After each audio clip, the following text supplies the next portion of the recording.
कार्तिक मास महात्म्य का 9वां अध्याय। राजा पृथु ने कहा, हे मुनि श्रेष्ठ नारद जी, आपने कार्तिक माह के व्रत में जो तुलसी की जड़ में भगवान विष्णु का निवास बताकर उस स्थान की मिट्टी की पूजा करना बतलाया है। अतः मैं श्री तुलसी जी के महात्म्य को सुनना चाहता हूँ। तुलसी जी कहाँ और किस प्रकार उत्पन्न हुई, यह बताने की कृपा करें। नारद जी बोले, राजन, अब आप तुलसी जी की महत्ता तथा उनके जन्म का प्राचीन इतिहास ध्यान पूर्वक सुनिए। एक बार देवगुरु बृहस्पति और देवराज इंद्र भगवान शंकर का दर्शन करने कैलाश पर्वत की ओर चले।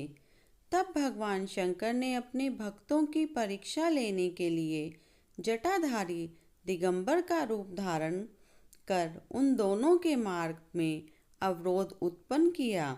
यद्यपि वह तेजस्वी, शांत, लंबी भुजा और चौड़ी छाती वाले गौर वर्ण अपने विशाल नेत्रों से युक्त तथा सिर पर जटा धारण किए वैसे ही बैठे थे, तथापि उन भगवान शंकर को ना पहचान कर इंद्र ने उनसे उनका नाम व धाम आदि पूछते हुए कहा कि क्या भगवान शंकर अपने स्थान पर हैं या कहीं गए हुए हैं।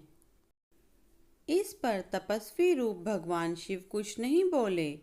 इंद्र को अपने त्रिलोकीनाथ होने का गर्व था।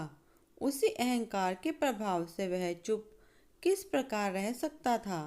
उसने क्रोधित होते हुए उस तपस्वी को दुड़क कर कहा, अरे, मैंने तुझसे कुछ पूछा है और तू उसका उत्तर भी नहीं देता। मैं अभी तुझ पर वज्र का प्रहार करता हूँ, फिर देखता हूँ कि कौन तुझ दुर्मित की रक्षा करता है। इस प्रकार कहकर जैसे ही इंद्र ने उस जटाधारी दिगंबर को मारने के लिए हाथ में वज्र लिया, वैसे ही भगवान शंकर ने वज्र सहित इंद्र का हाथ स्तंभित कर दिया और विकराल नेत्र कर उसे देखा। उस समय ऐसा प्रतीत हो रहा था कि वह दिगंबर प्रज्वलित हो उठा है और वह अपने तेज से जला देगा। भुजाएं स्तंभित होने के कारण इंद्र दुखित होने के साथ साथ अत्यंत कुपित भी हो गया, परंतु उस जटाधारी दिगंबर को प्रज्वलित देखकर बृहस्पति जी ने उन्हें भगवान शंकर जानकर प्रणाम किया और दंडवत होकर उनकी स्तुति करने लगे। बृहस्पति भगवान शंकर से कहने लगे, हे दीनानाथ, हे महादेव, आप अपने क्रोध को शांत कर लीजिए और इंद्र के इस अपराध को क्षमा कीजिए। बृहस्पति के यह वचन सुनकर भगवान शंकर ने गंभीर वाणी में कहा, मैं अपने नेत्रों से निकाले हुए क्रोध को किस प्रकार रोकूं। तब बृहस्पति ने कहा, भगवान, आप अपना भक्तवत्सल नाम सार्थक करते हुए अपने भक्तों पर दया कीजिए। आप अपने इस तेज को अन्यंत्र स्थापित कीजिए और इंद्र का उद्धार कीजिए। तब भगवान शंकर गुरु बृहस्पति से बोले, मैं तुम्हारी स्तुति से अत्यंत प्रसन्न हूँ। तुमने इंद्र को जीवन दान दिलवाया है। मुझे विश्वास है कि मेरे नेत्रों की अग्नि अब इंद्र को पीड़ित नहीं करेगी।